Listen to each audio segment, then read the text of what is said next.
Hello guys, welcome to Iqra technology. आज हम देखेंगे if else statement. If else statement basically क्या रहता है? इफ एल्स स्टेटमेंट एक प्रोग्रामिंग कॉन्सेप्ट है जो डिसीजन मेकिंग को रिप्रेजेंट करता है। जैसे कि इससे हम एक कंडीशन को एवेल्यूएट करते हैं। अगर ये कंडीशन ट्रू होती है तो एक सेट ऑफ इंस्ट्रक्शंस एग्जीक्यूट होता है, और अगर फॉल्स होती है तो दूसरा सेट ऑफ इंस्ट्रक्शन एग्जीक्यूट होता है। ओके, अब जैसे कि आप यहाँ देख सकते हैं कुछ इफ एल्स के एग्जांपल्स हैं, हम वो देखेंगे। ओके, एग्जांपल एक एज का है। एज है 20। अब हमने इधर इफ स्टेटमेंट ही यूज़ की है, एल्स नहीं है। ओके, तो एल्स नहीं चलेगा। एल्स नहीं है तो अगर इफ में कुछ होता है, मीन्स अगर इफ में age greater than equals to 18 होती है तो इफ चलेगा, अदरवाइज अगर नहीं है तो इफ के बाहर हो जाएगा। एल्स तो है नहीं। तो आप यहाँ देख सकते हैं हम एज को 20 दे दिए वैल्यू एज ए इंटीजर। अब यहाँ हम चेक करें, अगर एज इक्वल्स और ग्रेटर देन 18 है, okay? तो ये कंसोल में प्रिंट कराना है। ओके, अगर नहीं है तो कुछ भी रन नहीं होगा क्योंकि एल्स कंडीशन ही नहीं है। अब आप देख सकते हैं, हम देखेंगे नीचे इफ और एल्स दोनों है। ओके, यहाँ टेम्परेचर दिए है 25। अब वो टेम्परेचर हम चेक कर रहे हैं। टेम्परेचर अगर 30 से ग्रेटर है तो ये दिखाना है it's hot outside, else it's not too hot today, it's not too hot today. Okay, अब ग्रेटर तो है नहीं, 25 30 से ग्रेटर तो है नहीं, तो अब हम क्या करेंगे, इधर एल्स का स्टेटमेंट रन होगा। अब हमने एल्स इधर ऐड किए है तो एल्स का स्टेटमेंट रन होगा कंपलसरी। अगर इफ की कंडीशन मैच नहीं होती है तो एल्स का स्टेटमेंट कंपलसरी रन होता है। ओके, ये ध्यान रखिए आप। अगर एक कंडीशन मैच नहीं हुई तो एल्स का कंडीशन रन होना कंपलसरी। अगर कुछ नहीं है तो कुछ नहीं रन होगा। अगर आपने एल्स स्टेटमेंट दी हो तो रन होगा। ओके, अब आप यहाँ देख सकते हैं, यहाँ पे इफ एल्स के ऊपर इफ एल्स का था।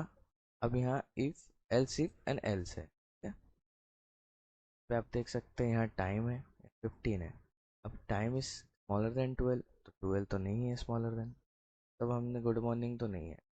एल्स इफ, अब हमको वापस एक कंडीशन लगाना है, तो हम क्या करेंगे, एल्स के बाद इफ डाल देंगे ताकि हम हमारी एक और कंडीशन लगा सकते हैं। Else if time is smaller than 18, 18 से तो छोटा है 15, तो ये प्रिंट होगा। जैसे ही ये प्रिंट होगा देन वो आउट हो जाएगा, ना एल्स रन होगा ना कुछ। अगर एल्स के बाद भी कुछ होगा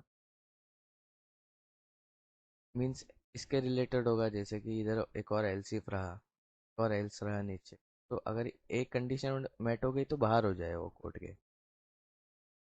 अब यहाँ पे देख सकते हैं ग्रेडिंग सिस्टम है, कुछ एग्जांपल्स ग्रेडिंग सिस्टम के रिलेटेड है। यहाँ पे आप देख सकते हैं मार्क्स दिए गए हैं 75।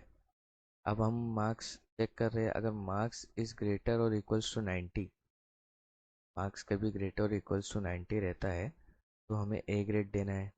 अगर marks else if marks is greater और इक्वल्स टू 80 तो बी ग्रेड देना है।